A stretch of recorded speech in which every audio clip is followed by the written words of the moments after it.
देश में कई ऐसे मामले सामने आते हैं जिसमें ठगी का खुलासा होता है और ठगों को गिरफ्तार किया जाता है। इतना ही नहीं, कई बार तो ठगी की ऐसी खबर सामने आती है जिस पर यकीन कर पाना मुश्किल हो जाता है। यूपी में भी कई ऐसी खबर देखने को मिलती है, लेकिन आज हम जिसकी बात करने वाले हैं उसके शातिराना अंदाज को सुनकर आप भी चौंक जाएंगे।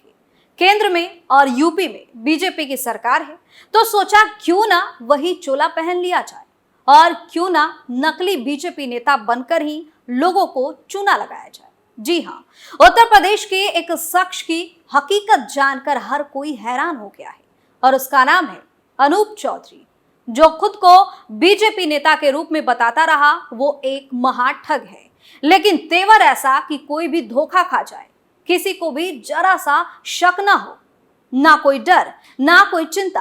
खुलेआम वो खुद को बीजेपी नेता बताकर करोड़ों का साम्राज्य खड़ा कर चुका है, जबकि असल में उसका बीजेपी से कोई लेना देना ही नहीं है। अनूप चौधरी कितना बड़ा नटवर लाल है, ये उसकी गिरफ्तारी के बाद सामने आया है। नमस्कार, आप देख रहे हैं कैपिटल टीवी उत्तर प्रदेश और मैं हूं आपके साथ दिव्या सिंह। इस खास प्रोग्राम पर्दाफाश में आपका स्वागत है। पर्दाफाश में आज पर्दा उठाएंगे महाठग अनूप चौधरी के कारनामे से। बताएंगे कि कैसे इस महाठग को यूपी एसटीएफ ने धर दबोचा है। तो चलिए शुरुआत करते हैं। सरकारी गनर और करोड़ों की ठगी, दबोचा गया महाठग अनूप चौधरी। यूपी एसटीएफ ने अयोध्या से किया गिरफ्तार, नकली नेता ने बनाया करोड़ों का साम्राज्य। दरअसल देश में जब भी बड़े ठगों का जिक्र होता है तो सबसे पहला नाम महाठग सुकेश चंद्रशेखर का सामने आता है, जो इस वक्त तिहाड़ जेल में बंद है।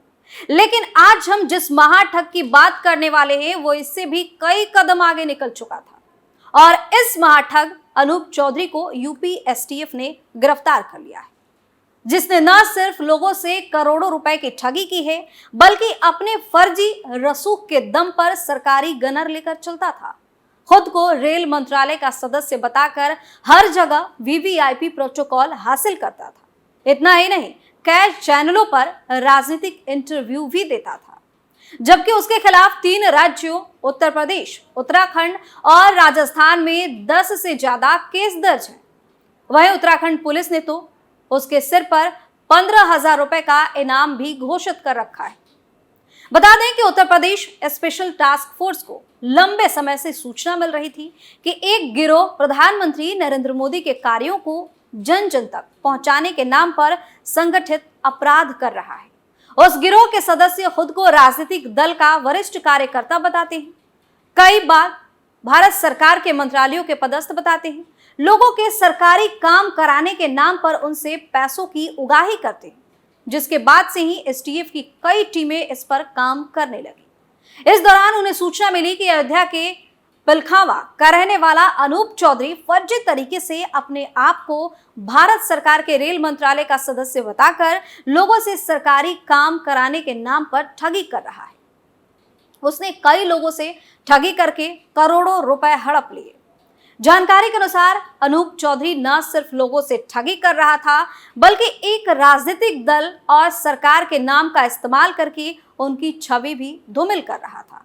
एसटीएफ ने इसके बारे में जानकारी एकत्र करना शुरू कर दिया, जिसके बाद पता चला कि अनूप अयोध्या के सर्किट हाउस में रुका हुआ है। इसके बाद एसटीएफ की टीम सर्किट हाउस पहुंची, वहां अनूप नहीं मिला तो रुककर इंतजार किया गया। कुछ समय बाद एक सफेद रंग की स्कॉर्पियो आती हुई दिखाई दी। उसके आगे की सीट पर एक गनर बैठा हुआ था। स्कॉर्पियो रोकने पर उससे एक पुलिसकर्मी उतरा और उसने अपना नाम पवन कुमार बताया, जिसकी तैनाती गाजियाबाद जिले में है। इतना ही नहीं, उसने अंदर बैठे अनूप चौधरी को रेल मंत्रालय भारत सरकार का सदस्य बताते हुए खुद को उनका गनर बताया। गाड़ी में अनूप और पवन के साथ ड्राइवर फिरोज आलम और एक अन्य व्यक्ति सत्येंद्र वर्मा भी मौजूद थे। बता दें कि अनूप चौधरी के साथ स्कॉर्पियो में बैठे सत्येंद्र वर्मा का लखनऊ में कारोबार है और अनूप उन्हें झांसा देकर अयोध्या लाया था। उसने रामलल्ला का वीवीआईपी दर्शन कराने का झांसा दिया था। एसटीएफ को सत्येंद्र ने बताया कि अनूप चौधरी से मेरी मुलाकात एयरपोर्ट पर हुई थी। उन्होंने मुझसे विभिन्न तीर्थ स्थलों के हेलीकॉप्टर से दर्शन कराने की खातिर एक कंपनी बनाने में मदद मांगी थी। वो चाहता था कि मैं उसके साथ इस कंपनी का पार्टनर बनकर पैसे इन्वेस्ट करूं। वहीं उन्होंने अयोध्या दर्शन के लिए जाने के लिए कहा, तब मैं भी इनके साथ लखनऊ से आ गया। वहीं अनूप ने बताया कि वो क्षेत्रीय रेल उपयोगकर्ता परामर्शदात्री समिति, उत्तर रेलवे और भारतीय खाद्य निगम, खाद्य एवं सार्वजनिक वितरण उपभोक्ता मंत्रालय, भारत सरकार का अशासकीय सदस्य है। वर्तमान समय में गाजियाबाद के वैशाली सेक्टर 5 में रहता है। वो चेन्नई से लखनऊ होते हुए अयोध्या आया है।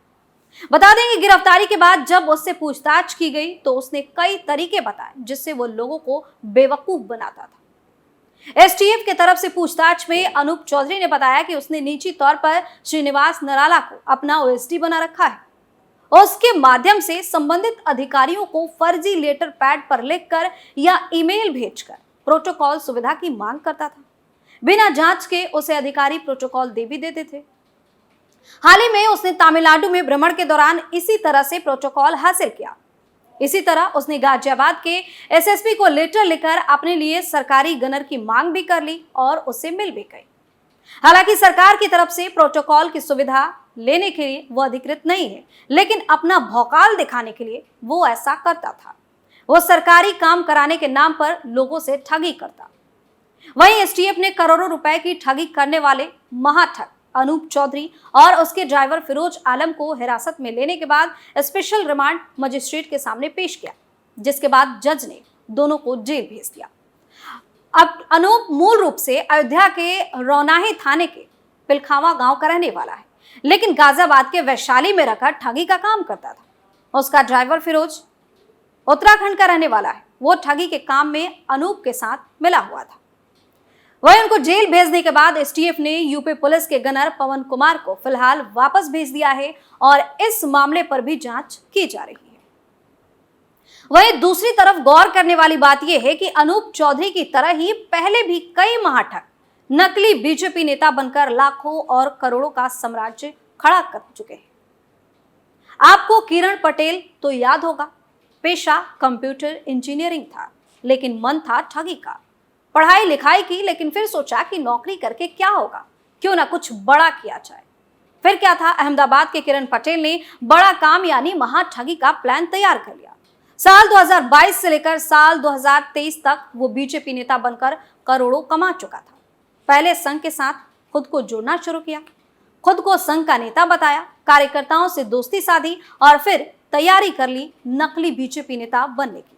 हाव भाव तेवर सब नेताओं वाले। इतना ही नहीं, राजस्थान कैडर के एक अधिकारी त्रिलोक सिंह से दोस्ती की और खुद के लिए सुरक्षा की मांग भी कर ली और ठगी के लिए पहुंच गए जम्मू कश्मीर। लेकिन हद तो तब हो गई जब किरण पटेल ने खुद को पीएमओ अधिकारी बताकर बाकायदा कश्मीर के अधिकारियों की मीटिंग भी की और अच्छा काम ना करने के लिए डांट भी लगाई। बस यही गलती हो गई। अधिकारियों को ज्यादा डांट लगाई तो किरण पटेल के हाव भाव अधिकारियों को शक के लिए मजबूर करने लगे। फिर उसके बाद उसकी सच्चाई सामने आई और उसका खेल खत्म हो गया। अब बात संजय शेरपुरिया की। बीजेपी नेताओं का सबसे करीबी बताकर दिल्ली के एक बंगले में कब्जा और साथ ही साथ करोड़ों रुपए की लूट।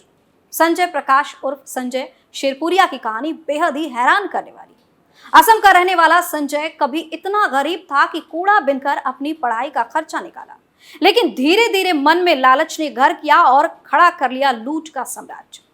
असम से वो गुजरात आ गया और खुद को बीजेपी के नेताओं और बड़े अधिकारियों के रिश्तेदार बताकर लोगों से काम निकलवाने के बदले पैसे ऐंठने लगा।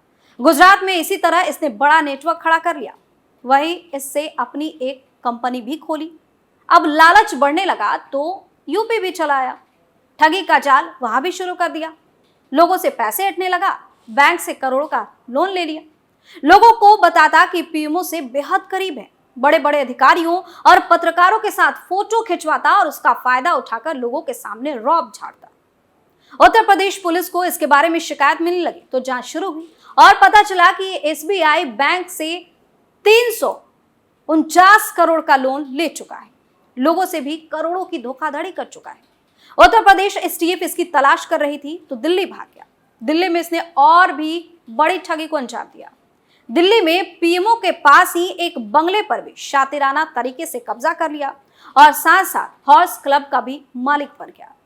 लेकिन एक समय ऐसा आया जब इसे यूपी एसटीएफ ने गिरफ्तार कर लिया और इसका भी खेल खत्म हो गया। तो इस तरह से देश में कई ठगों की कहानी है जो हैरान कर देने वाली है और इस पर यकीन कर पाना बेहद ही मुश्किल हो जाता है।